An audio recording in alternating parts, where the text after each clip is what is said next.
네, 예고해드린 대로 제주 학생 인권 조례 문제 짚어보겠습니다. 앞서 시사용어에서 정리해드린 것처럼 학생들의 조례 제정 청원으로 제주 사회에서도 본격적인 논의를 시작했는데요.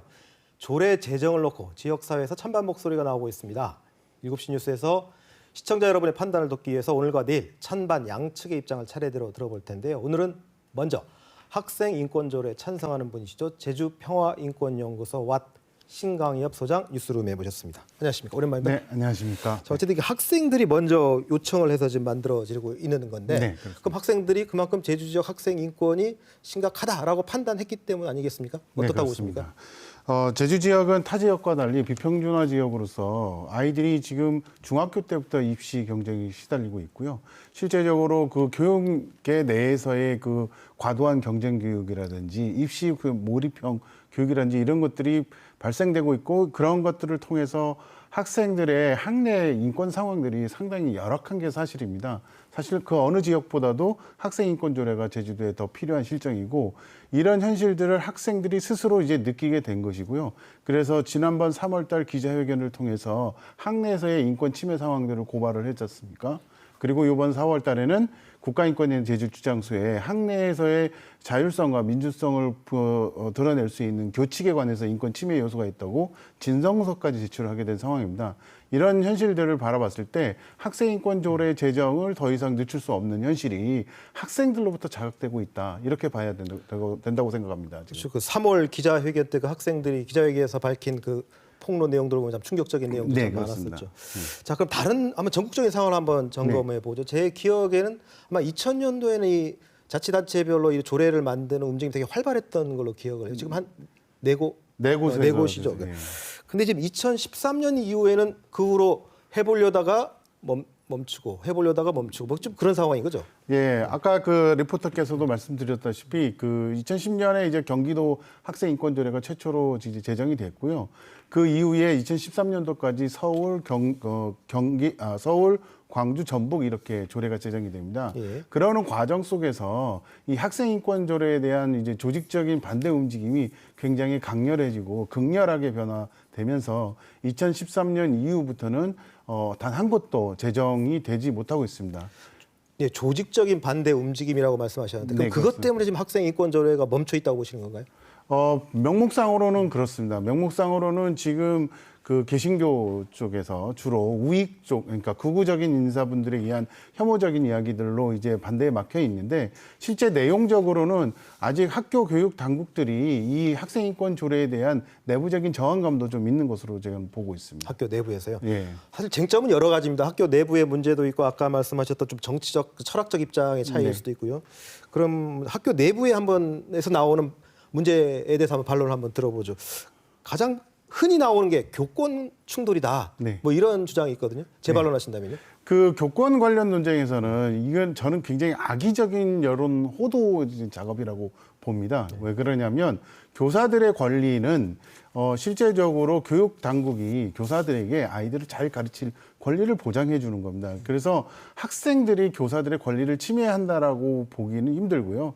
그다음에 그 교육 당국이 교사들의 권리를 보장해 줘야 되는 것이고, 그리고 인권이라고 하는 그 자체가 아이들에게 방종하거나 뭔가를 거부하거나 저항하라고 선생님들의 말 따르지 말라는 것이 아닙니다. 세계인권선언문 제30조에 의하면 이 권리선언에 나온 어떤 자유와 그 행위들을 반대할 수 있는 권리는 없다라고 명시를 하고 있습니다. 그래서 인권이 마치 교육 현장의 지위와 통제들을 다 무너뜨릴 것처럼 이야기하지만 실제로 그렇지 않고 학생인권 조례를 통해서 학생들의 자율성과 그다음에 인간적인 환경, 행복한 교육 환경을 구성할 수 있는 아주 좋은 원리를 이제 제공해주고 있기 때문에 그런 논리는 통하지 않는다라고 저는 생각합니다. 뭐 사실 교권이라는 게 학생 인권을 침해할 수 있는 권리는 아니겠죠. 뭐 인권을 오히려 보장하는 쪽으로 교육을 더 잘할 수 있는 게 교권이라고 해석을 해야 될 것 같고요.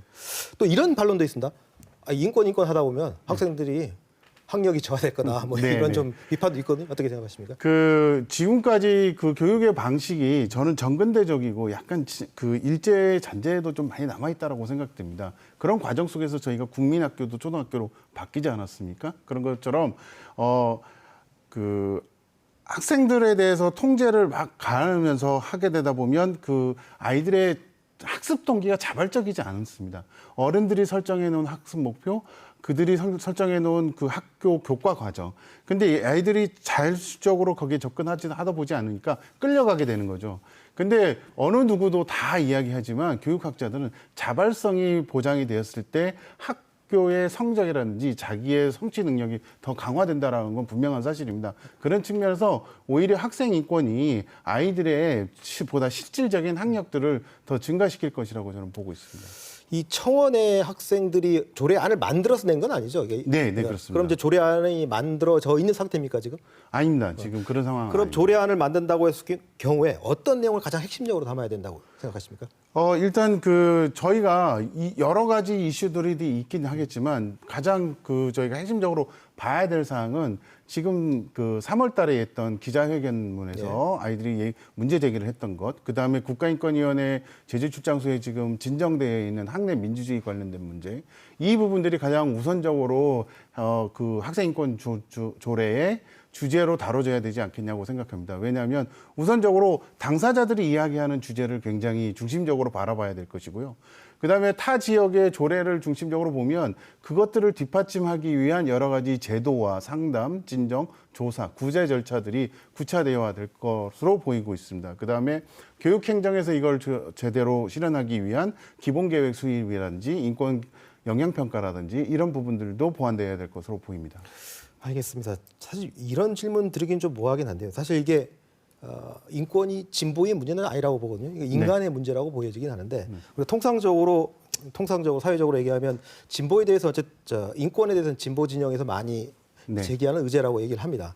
근데 지금 재미있는 현상이 도의회에다가 어쨌든 청원을 했는데 도의회 교육위원회는 교육청으로 넘겼고요. 진보 교육감이 있다고 하는 교육청에서 다시 또 도의회로 넘겼습니다. 이런 행태에 대해서 어떻게? 그거는 약간 오해가 있으신 건데요. 교육상임위원회, 그러니까 학생인권 조례 자체가 굉장히 정치적으로 약간 부담이 있는 이슈다 보니까 그런 예상을 할 수는 있는데, 저는 좀 그렇게 믿고 싶지는 않고요. 정상적인 절차에서 지금 청원이 제기가 됐고, 그 청원은 이제 수령이 됐습니다. 그래서 교육상임위원회에서 그러면 이것들을 제대로 교육 현장을 담당하고 있는 교육행정기관에서 제대로 좀 잘 검토를 해보고 거기에 대한 구체적인 사항을 좀 달라라고 요청한 사항으로 이해를 하시면 좀 더 낫지 않을까라는 생각이 듭니다. 그 앞으로 전망 어떻게 보십니까? 이제 이후에 이제 교육청에서 나름대로 이 인권 조례에 대해서 이제 검토를 할 텐데 이게 굉장히 여론에 대한 관심 사항도 많고 논쟁이 되는 지점도 있고 그리고 실제로 이번 학생인권 조례를 통해서 학교 생활 자체가 근본적으로 변화할 계기도 될 수 있을 것 같습니다. 그래서 교육청에서 이 사안을 아주 신중하고 깊게 그리고 여러 전문가들도 초빙하고 그리고 여러 차례 토론도 벌여가면서 실질적으로 이번 기회에 제주도의 교육 환경들이 아이들이 행복하게 공부할 수 있는 것, 자기의 삶을 스스로 구성하고 만들어가고 배워갈 수 있는 그런 곳이 될 수 있도록 학생인권 조례가 그 내용을 담아낼 수 있도록 교육청이 정말 심각하게 고민을 해야 된다고 생각합니다. 네, 오늘 출연해 주셔서 고맙습니다. 신강엽 소장이었습니다. 네, 감사합니다.